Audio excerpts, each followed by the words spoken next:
Assalamu alaikum.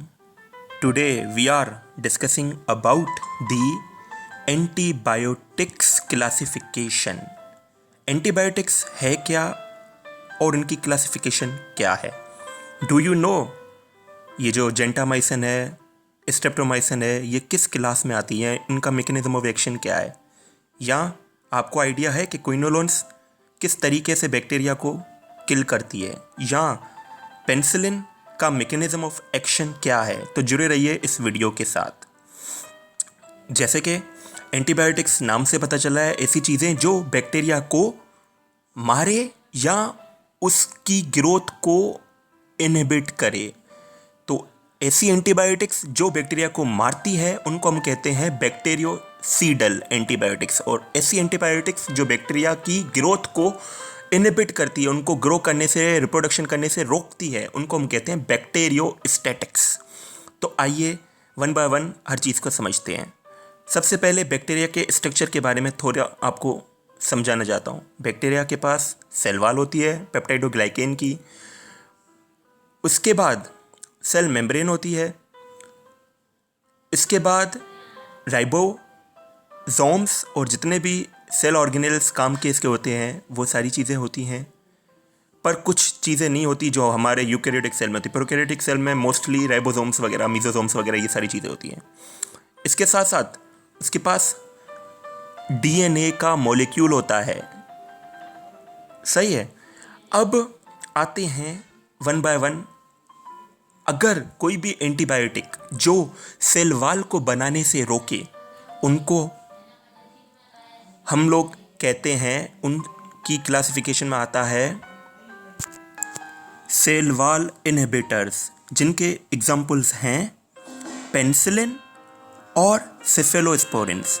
फिर सेफेलोस्पोरिन्स की मुख्तलिफ जनरेशन्स आती है, और पेनिसिलिन में भी आपको पता है पेनिसिलिन जी वगैरह मुख्तलिफ जनरेशन्स आती है, एमोक्सिलिन वगैरह की। इसके बाद आती है सेल मेम्ब्रेन डिसइंटीग्रेटर। जैसे आप सबको पता है कि पेप्टाइडोग्लाइकेन की सेल मेम्ब्रेन बनी होती है बैक्टीरिया की, तो इसमें अगर वो छेद कर दे या होल प्रोड्यूस कर दे, मेम्ब्रेन को तोड़ दे, तो उनको हम लोग कहते हैं मेम्ब्रेन डिसइंटीग्रेटर्स एंटीबायोटिक्स, जिनकी एग्जांपल्स है पोलिन्स एंड पोलीमैगजीन्स। इसके बाद जो तीसरी क्लास आती है एंटीबायोटिक्स की, वो क्या करती है? डीएनए की सिंथेसिस को इनहिबिट करती है, यानी कि डीएनए बनाने से रोकती है बैक्टीरिया को। अगर बैक्टीरिया को ग्रो करना है, 1 से 2 बनना है, 2 से 4 बनना है, तो उसको ज़ाहिर डीएनए भी रिप्लिकेट करना पड़ेगा। अगर डीएनए रिप्लिकेट नहीं होगा तो बैक्टीरिया ग्रो नहीं कर पाएगा। तो ऐसी एंटीबायोटिक्स जो डीएनए को रोकती है सिंथेसिस करने से, उनको डीएनए इनहिबिटर्स कहते हैं, जिनमें एग्जाम्पल्स में आते हैं, एग्जाम्पल्स हैं क्विनोलोन्स और इसके साथ साथ नेलिडेक्सिक एसिड्स वगैरह। क्विनोलोन्स के फर्दर एग्जाम्पल्स हैं फ्लोरोक्विनोलोन्स वगैरह वगैरह। अब आते हैं ऐसी एंटीबायोटिक्स जो राइबोसोम्स को इनहिबिट करती हो, जो प्रोटीन सिंथेसिस को रोकती हो बैक्टीरिया के अंदर।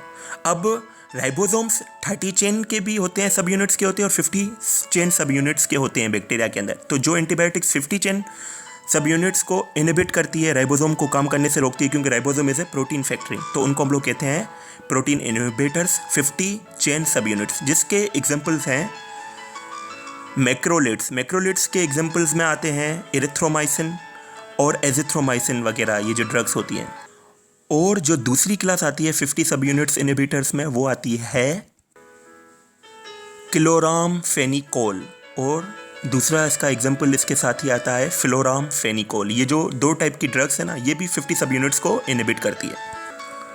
अब आते हैं 30 सब यूनिट्स जो राइबोसोम्स होते हैं, उनको इनहिबिट करने वाली जो ड्रग्स हैं, उनमें एग्जाम्पल्स हैं अमाइनोग्लाइकोसाइड। अमाइनोग्लाइकोसाइड एक बड़ी क्लास है जिसमें जेंटामाइसिन, स्ट्रेप्टोमाइसिन, ये सारी ड्रग्स वगैरह आती हैं, नियोमाइसिन वगैरह।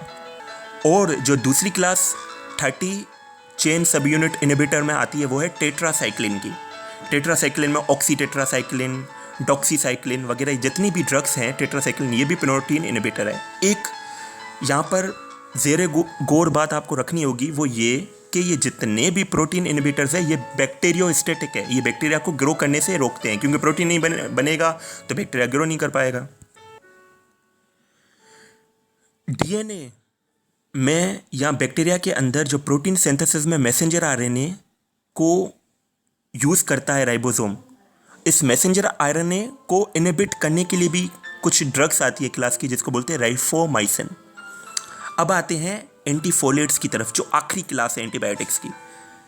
आपने सल्फोनामाइड्स का नाम सुना होगा, इसके साथ साथ ट्राइमीथोप्रिम, ये टाइलोसिन वगैरह में जो ग्रुप होता है, इनके नाम सुने होंगे। ये सारे एंटीफोलेट्स हैं।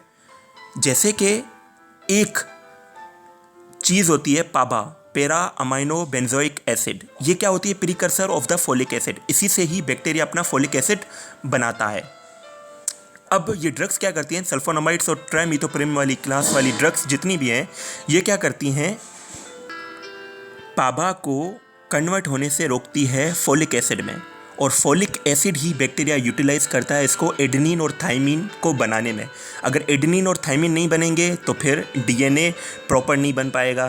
तो एंटीफोलेट्स में सल्फोनामाइड्स में जो एग्जांपल्स आते हैं वो सल्फाडिमनाडीन है, सल्फाडिमनाजीन वगैरह वगैरह। और ट्राइमीथोप्रिम का जो एग्जांपल है टाइलोसिन वगैरह। आई होप ये छोटी सी कोशिश आपको ज़रूर पसंद आई होगी। अगर ऐसी ही इंटरेस्टिंग वीडियोस आप देखना चाहते हैं तो स्मार्ट प्रोग्रामिंग को सब्सक्राइब कीजिए। टिल दैट टेक केयर, अल्लाह हाफिज़, गॉड ब्लेस यू।